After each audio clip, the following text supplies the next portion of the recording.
Келерки жумада жигит Кытай карыянын тизмесиндеги 3-чү адам Майкл Чепмен менен жолугушуу үчүн шаардын борборуна жөнөдү. Чепмен мырза эл аралык байланыш корпорациясынын башчысы эле. Ал бою узун, арык чырай, кынтыксыз кара күрөң костюм, ак көйнөкчөн жана жөнөкөй боз галстук тагынган сымбаттуу эркек. Бакырайган чоң көздүү, чачтары тыкан тегизделген бул киши сыртынан караганда 40-тардагы адамдай көрүнөт. Жигит ага Кытай карыя жана акыркы 2 жолугушуу жөнүндө айтып берген соң, Чепмен мырза отургучка чалкалай отуруп, манжаларын кайчылаштыра терең ойго чөмүлдү. Өзүңүз жөнүндө айтып бериңизчи, деп жигитке кайрылды ал. Сиз жашоодо эмнеге жеткиңиз келет? Кечиресиз. Жигит күтүүсүз суроодон апкаарый түштү. Сиз жашоодо эмнени каалайсыз? Чепмен мырза суроосун кайталады. Мен башкалардай эле бай, бактылуу жана ден соолугу чың инсан болгум келет. Ооба, дал ошон үчүн бай, бактылуу жана саламат адамдар аз кездешет.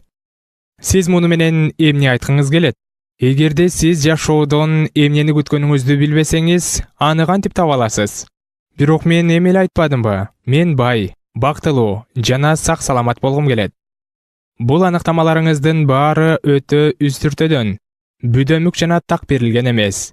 Сиз бул сөздөрдүн маанисин кандай түшүнөсүз? Кечириңиз, бирок мен сизди такыр түшүнбөй турам.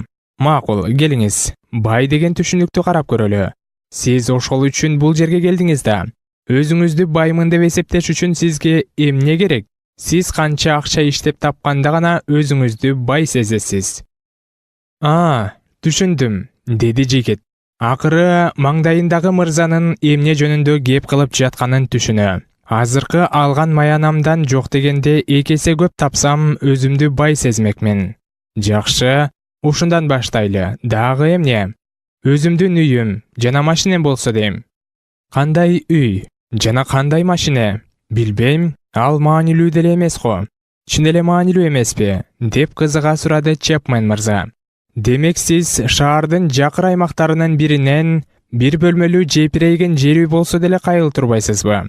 Жок, албетте андай эмес, деп жигит чоочуп кетти. Анда ал кандай үй болушу керек? Мен шаардын түндүк районунда 5 бөлмөлүү үйүм болсо дейм. Эптеп бир жыйынтыкка келе алдык, деди Чепмен мырза. 2 эсе көп айлык алсаңыз, ушундай үй сатып алганга акчаңыз жетет деп ойлойсузбу? Жок. Каткырып күлүп жиберди жигит. Ал үчүн 10 эсе көп табышым керек. Андай болсо, эмнеге 2 эсе көп айлык алсам, өзүмдү бай сезмекмин дедиңиз? Мен бул жөнүндө олуттуу ойлонгон жок окшойм. Жигит өз катасын мойнуна алды. Сиз карама-каршылыкты байкадыңызбы? Чепмен мырза суроо узатты. Көпчүлүк адамдар бай болгубуз келет дегени менен, чындыгында эмнени каалап жатышканын жана эмне себептер менен ошону каалап жатышканын ойлонууга убактылары жок. Сиз нагыз байлыкка ээ болууну кааласаңыз, ушунун баарын кылдат ойлонушуңуз зарыл. Эмнени кааларыңызды жана сизге эмне керек экенин майда баратына чейин так аныктап алуу өтө маанилүү. Мисалы, жөн эле жаңы машинем болушун каалайм деп айтуу аздык кылат.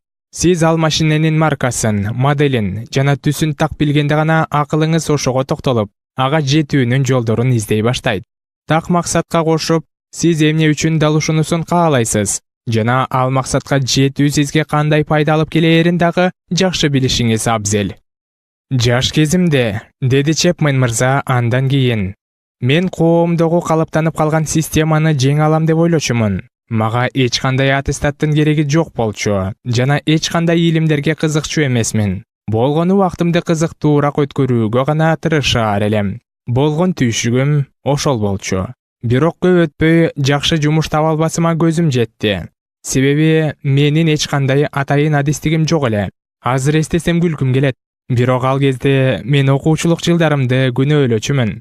Мага ар дайым билим алып, бир кесиптин ээси болуу кандай маанилүү экенин айтып келишкен. Чынын айтсам, анын баарын кулагымдын сыртынан кетирчүмүн. Мен түн ачуулуу болуп кеттим. Өз жашоомду эмне кылгым келээрин билбей, кыжырым кайнады. Эмне үчүн башкалардын жаңы машинелери, чоң үйлөрү бар. Алар кымбат. жана атайын буйрутма менен тигилген кийимдерди кийип, экзотикалык жерлерде эс алышат. А менде мунун бири да жок.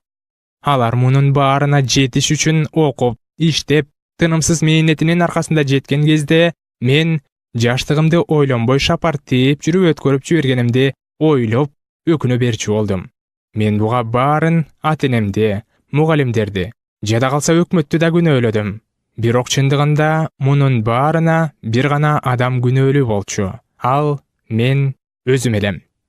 Бир күнү карыган тайэжемден азыраак мурас мүлкү колума тийди. Мен ал акчага кайда саякаттап барып, 1-2 жума жыргап эс алып келсем болоорун билиш үчүн саякат бюросуна жөнөдүм. Курорттордун тизмесин алып, жай отуруп алып, жакшылап таанышайын деген ойдо Сейил бакка келдим. Бактагы орундукта отуруп, жанымда бирөө барын сезе карай калсам, карыган Кытай экен. Ал менин кайда барайын деп жатканымды сураганда, азырынча чечелекмин деп жооп бердим. Анан ал эмне үчүн кетип баратканымды сурады. Мен жумушум жоктугун жана келечегим кандай болоору белгисиз экенин айттым. Ошондо ал мага бурулуп, көзүмө тике карады да, анда сен өз келечегиңди өзүң түзүшүң керек, деди. Өз келечегиңди кантип түзүүгө болот? Ушул жерден жигит мырзанын сөзүн бөлүп жиберди. Дал ушул суроону мен дагы ага узаттым, деди Чепмен мырза. Карыя мага нагыз байлыктын сырларынын жардамы аркылуу деп жооп берди. Анан ал мага 10 кишиден турган тизмени сунду. Анын айтканына ишенсек, ушул кишилер мага баарын түшүндүрүп беришет экен. Жигит өзүнчө жылмайып алды. Ал адамдардын жардамы менен мен өзүмдүн эң негизги катамды, эч кандай олуттуу максатым, жаркын кыялым жок экенин, ошондуктан жашоодо эч нерсеге жете албай жатканымды түшүндүм. Эгер мен эмнени каалаганымды жана ал мага эмне үчүн керектигин так билсем, колумдан баары келээрине көзүм жетти.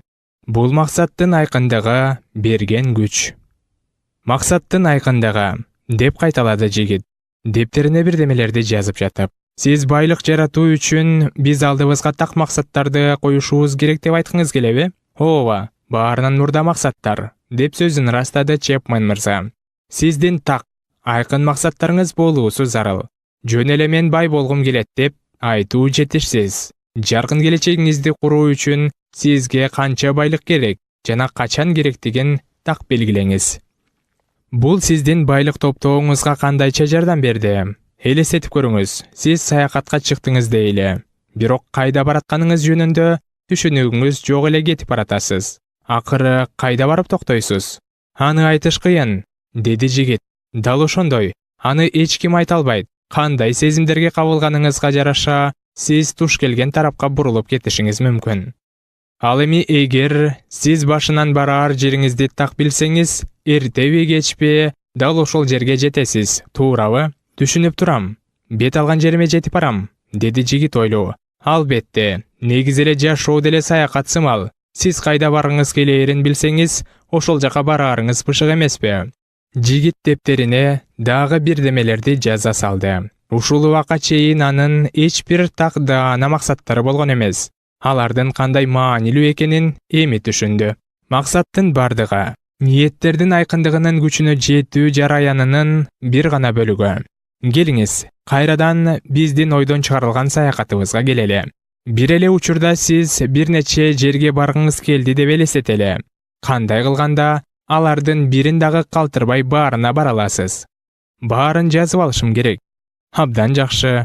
Коюлган максаттардын баарын жазып, улам ошол жазгандарыңызга көз жүгүртүү менен бет алган багытыңыздан жаңылбай келе жатканыңызды текшерип турууга болот. Бул чоң дүкөнгө барган сыяктуу. Эгер сиз ал жака сатып алыш керек болгон нерселердин тизмеси жок барсаңыз, текчелерди аралай басып жүргөн кезде сиздин көңүлүңүздү текчелерде тизилген товарлар, жарнактар жана дүкөндөгү ызы-чуу алагды кыла берет. Натыйжада сизге эң керектүү бирдемени сатып алганды унуткан бойдон үйгө кайтышыңыз ыктымал. Жигит күлүп жиберди. Мен такай ушундай окуяга кабылам. Дүкөнгө бардым дегиче атайын алганы барган нерсемди унутуп, кайдагы бир керексиз, сатып алыш оюмда да жок буюмдарды алып келе берем. Бирок сизде зарыл нерселердин тизмеси бар болсо, андай болбойт. Себеби дүкөндү кыдырып жүрүп, улам тизмени карап, сизге дагы эмне сатып алыш керектигин так билип турасыз. Жөнөкөйдө эле сезилет, деди жигит. Эң жөнөкөй, деди Чепмен мырза жылмая. Демек сиз максаттарды жазып жүрүү эң жакшы натыйжа берет деп эсептейсизби? Ооба. Аларды эстен чыгарбоо үчүн күнүгө 3 жолудан кем эмес кайталап туруу зарыл. Мындай кылуу менен катар, сиз дайыма кайда багыт алганыңызды билесиз жана кылган иштериңиздин көпчүлүгү ошол максатка жетүүгө байланыштуу болот. Сиздин тандооңуз дайыма ошол максаттарга жараша болмокчу. Маселен, сиз жуманын аягына чейин бир долбоордун аягына чыгууну максат кылсаңыз, бош боло калганда телевизор көргөндүн ордуна ал бош убактыңызды ошол ишти бүтүрүүгө жумшайсыз. Мүмкүн болушунча эң жакшы натыйжа алыш үчүн сиздин максаттарыңыз ички туюмуңузду ойготуп, аны иштеткидей түрдө айтылышы керек. Кандайча? Деп таң калды жигит. Адатта тилектер кантип түзүлөт? Мисалы, адамдар жаңы жылдык убадаларын кантип билдиришет? Алар мен үмүттөнөм, мен кылганы жатам, мен аракет кылып көрөм деп айтышат. Мындай сөздөрдөн майнап чыкпайт. Ошондуктан көпчүлүк жаңы жылдык убадалар куру сөз бойдон кала берет. Бул сөздөрдүн эмнеси жаман? Жигит суроолуу карады. Мисалы, бир киши чылым тартканды таштаганы жатканын айтты дейле. Сиздин оюңузча ал айтканын аткарабы? Жигит ийинин куушурду. Ал муну жасабасына ишене бериңиз, деди Чепмен мырза. Анткени бул жаман адаттан чындап арылгысы келген адам мен чылым тартпайм деп айтат. Сиз кишинин башы менен бутун отургучка жөлөп, ортосунда эч тирөөчү жок, түптүз жаткырып койгон көз боёочу жөнүндө уктуңуз беле? Ооба, уккам, деди жигит. Элестетиңиз, көз боёочу ал кишиге: сиздин денеңиз тактайдай түз боло алат. Биз сизди болоттой катуу кылууга аракет кылып көрөбүз, десе эмне болмок? Албетте, ал адам гипнозго кирбестен ордуна келип отуруп алмак. Антип айткандын ордуна көз боёочу сиздин денеңиз тактайдай түз, болоттой катуу деп өктөм сүйлөйт. Аракет кылып көрөм, боло алат, болушу мүмкүн деген сыяктуу сөздөр таптакыр жарабайт. Эч кандай аракет кылып көрүү менен үмүттөнүү болбого тийиш. Көз боёочу оң маанидеги сөздөрдү учур чактап колдонуу менен адамдын ички туюмуна таасир этет. Биздин максаттарды билдирүү ыкмасы жөнүндө да ушуларды айтууга болот. Каалайт элем же үмүттөнөм дегендин ордуна бүгүнкү күндөн тартып ушул жылдын 31-декабрына чейин мен 100 000 фунт иштеп табам деп ички туюмуңузга буйрук бериңиз. Ар дайым максаттарды учур чакта жана оң маанидеги ырастоолор түрүндө жазып жүрүүнү унутпаңыз. Эгер максатыңызды ушундай түрдө жазган болсоңуз, ага жеткирүүчү жолдун жарымын басып өттүм дей бериңиз. Максатты оң маанидеги ырастоолор түрүндө жазуунун өзүндө бир сыйкырдуу күч бар. Ал чын эле аларды жашообузга алып келе баштайт. Максаттардын кагаз бетине түшүшү жана 3 маал, эртең менен, күндүз жана кечинде кайталап окуп туруунун өзү эле ал максатка жетүү жараянынын башааты десек болот. Ушул чынбы? Деп сурады жигит. Сизге айтаар кеңешим ушул. Аракет кылып көрүңүз. Анан эмне болгонун өзүңүз көрөсүз да, деп жооп берди Чепмен мырза. Максаттарыңызды жазуу сиздин жашоодогу жетишкендиктериңизди аныктай турган зор күч. Максаттарыңызды жазаарыңыз менен өзүңүздүн аларды ишке ашырып жатканыңызды көрөсүз. Муну менен эмне айткыңыз келгенин азырынча анча түшүнбөй турам. Бул чыгармачыл элестетүү деп аталган жараян. Кандай гана максатка умтулбаңыз, ага жеттим деп элестетиңиз. Мисалга, сиздин максаттарыңыздын бири белгилүү бир үйдө жашоо болсо, өзүңүздүн ошол үйдө жашап жатканыңызды көрүүгө аракеттениңиз. Эгер белгилүү бир жумушка орношууну максат кылган болсоңуз, анда ошол жумушта иштеп жатканыңызды көрүңүз. Бирок бул жөн эле каалаган нерсеңди чындык деп ойлоп алуу да. Жигит каршы чыкты. Билесизби, бир жолу акылман карыя мага: эгер сен ошону кааласаң, демек аның жөн гана кыял эмес, деп айткан. Сиз өзүңүздү максатыма жеттим деп элестеткенде, ал максатыңыз чындыкка жакыныраак, ишке ашаары бышык болуп калат. Мындай ыкманы баардык улуу спортчулар колдонушат. Себеби ал сиздин алдыга койгон максатыңызга жете аларыңызга жана жетүүгө милдеттүү экениңизди ынандырат, ишенимдүүлүк жаратат. Жакшы экен, деди жигит. Ошентип биз алдыга максаттарды коюшубуз керек. Аларды жазып жана жеткенибизди элестетишибиз керек экен да. Ооба, Бирок максатка жетүү жараянын мындан дагы натыйжалуу кыла турган дагы бир нерсе бар. Ал сиздин ушул максатка жетүүнү каалашыңыздын жана ага жетүү зарылдыгынын себептерин аныктоо. Анын эмне кереги бар? Себеп максатка ниетти кошот. Мисалы, белгилүү бир суммадагы акча табуу максатына караганда бир үйдү сатып алуу, же бир жерге барып эс алып келүү, же балаңызды колледжге окутуу мүмкүнчүлүгүнө ээ болуу үчүн белгилүү бир суммадагы акчаны табуу максаты сизди аракет көрүүгө көбүрөөк шыктандырат. Андай болуш үчүн ниеттин болушу зарыл. Кайсынысы сизге көбүрөөк түрткү болушу мүмкүн? Жөн гана 10 000 фунт иштеп табуу максатыбы же ошол акчаны өзүңүзгө үй сатып алсам деген ниет менен чогултуу үчүн иштеп табуу максатыбы? Байлык бул жөн гана акча чогултуу же менчик мүлккө ээлик кылуу эмес. Өз ниетиңиздегини ишке ашыруу үчүн ошол акчанын сизге берген күчү экени эсиңизде болсун. Себептерди аныктоо ниеттердин айкындыгынын эч жеңилбес күчүн жаратат. Кечинде жигит жазгандарын дагы бир сыйра окуп чыкты. Нагыз байлыктын 3-чү сыры — ниеттин айкындыгынын күчү. Эмнени каалаганыңызды жана эмне үчүн аны каалаганыңызды так билген шартта гана сиз бул жашоодо каалаганыңыздын баарына жете аласыз. Өз максаттарыңызды так аныктаңыз. Эмне үчүн ал максатка жеткиңиз келет жана качан, канча убакытта жетишиңиз керектигин так аныктап алганыңыз оң.